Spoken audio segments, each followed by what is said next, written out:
কথা পরিষ্কার, আমার নবীর ইজ্জতের উপর আঘাত করা হয়েছে। যারা করেছেন, যেই রাষ্ট্রে করেছে তাদেরকে ছাড় দেওয়া হবে না। ভারত এখনো তাকে গ্রেফতার করে আইনের আওতায় আনে নাই। আমরা পরিষ্কার বলতে চাই, 24 ঘন্টার ভিতরে তাদেরকে যদি গ্রেফতার করা হয় তাহলে বাংলাদেশের মুসলমানরা আগুন জ্বলে উঠবে, ভারত দাঁড়াইতে পারবে।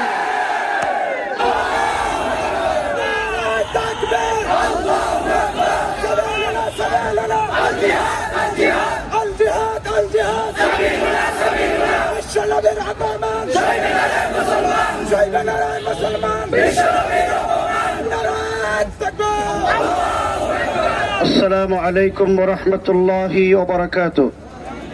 الحمد لله رب العالمين والعاقبة للمتقين والصلاة والسلام على أشرف الأنبياء والمرسلين وعلى آله وصحبه أجمعين. أما بعد, বৈষম্য বিরোধী কওমি ছাত্র ঐক্য পরিষদ কর্তৃক আয়োজিত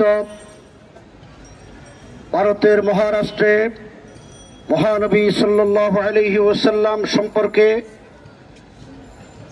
একজন পুরোহিত যে কটূক্তি করেছে, তাকে যে সংসদ সমর্থন দিয়ে তামাম পৃথিবীর মুসলমানদের হৃদয়ে আঘাত করেছে, এর প্রতিবাদে আজকের এই বিক্ষোভ সমাবেশের স্নেহের সভাপতি, মঞ্চে উপবিষ্ট বৈষম্য বিরোধী কওমি ছাত্র পরিষদের নেতৃবৃন্দ, সমাবেত কর্মী ভাইয়েরা, সাংবাদিক বন্ধুগণ, প্রশাসনের ভাইয়েরা, সবাইকে আন্তরিক মোবারকবাদ জানাই। কথা পরিষ্কার, আমার নবীর ইজ্জতের উপর আঘাত করা হয়েছে। যারা করেছেন, যেই রাষ্ট্রে করেছে তাদেরকে ছাড় দেওয়া হবে না। ভারত এখনো তাকে গ্রেফতার করে আইনের আওতায় আনে নাই। আমরা পরিষ্কার বলতে চাই, 24 ঘন্টার ভিতরে তাদেরকে যদি গ্রেফতার করা হয় তাহলে বাংলাদেশের মুসলমানরা আগুন জ্বলে উঠবে, ভারত দাঁড়াইতে পারবে।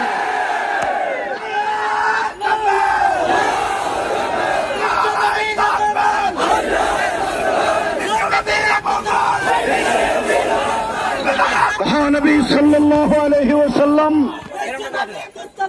আল্লাহর নবী ইরশাদ করেছেন, লা ইউমিনু আহাদুকুম হাত্তা আকুনা হাব্বা ইলাইহি মিন ওয়ালিদিহি ওয়া ওয়ালাদিহি ওয়ান নাসি আজমাইন।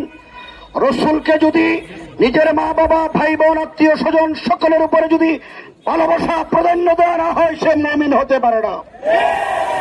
আমাদের নবী আমাদের কলিজার চাইতে বেশি আপন। আমরা নবীর জন্য জীবন দেব, রক্ত দেব, কিন্তু কোন সাহায্যের চোখে দুনিয়ার বাড়িতে থাকতে দেব না।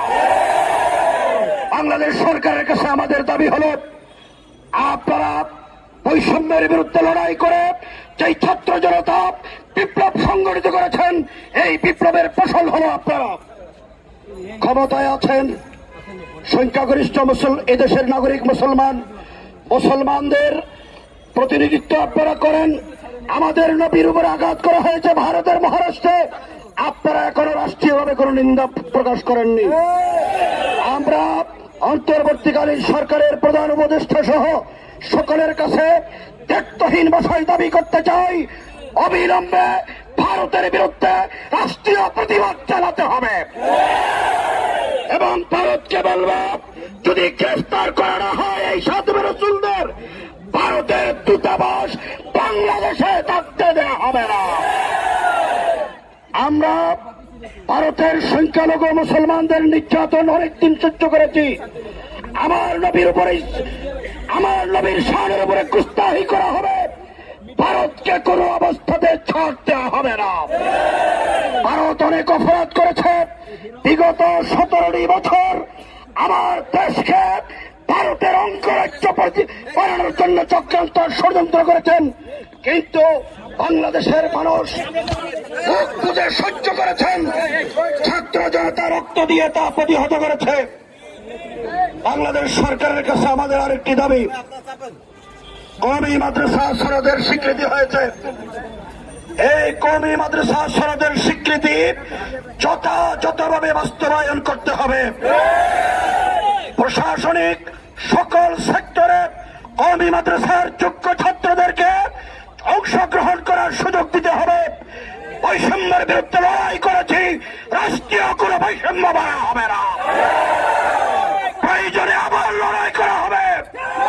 বৃহত্তর কওমি জনগোষ্ঠী, কওমি ছাত্রদের অধিকার আদায়ের জন্য আবার যদি লড়াই করতে হয়, এই লড়াইয়ে সামিল হওয়ার জন্য কারা কারা প্রস্তুত? সংগ্রামী ছাত্র জনতা, কথা আর দীর্ঘায়িত না করে শেষ কথা বলতে চাই।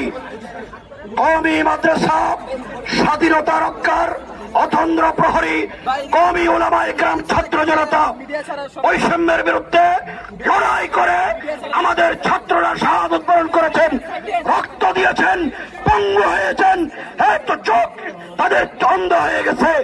সুতরাং এই আন্দোলনে আমাদের রক্তের উপরে ভিত্তি করে আমাদের সাথে কোনো বৈষম্য করা হলে তার বিরুদ্ধে লড়াই করব ইনশাআল্লাহ। সবাইকে ধন্যবাদ জানিয়ে আপনারা সবাই মিছিলে অংশগ্রহণ করেন, স্বীকৃতির কার্যকারিতাকে বেগবান করার জন্য আহ্বান জানাচ্ছি। সকলে সুশৃঙ্খলভাবে মিছিলে অংশগ্রহণ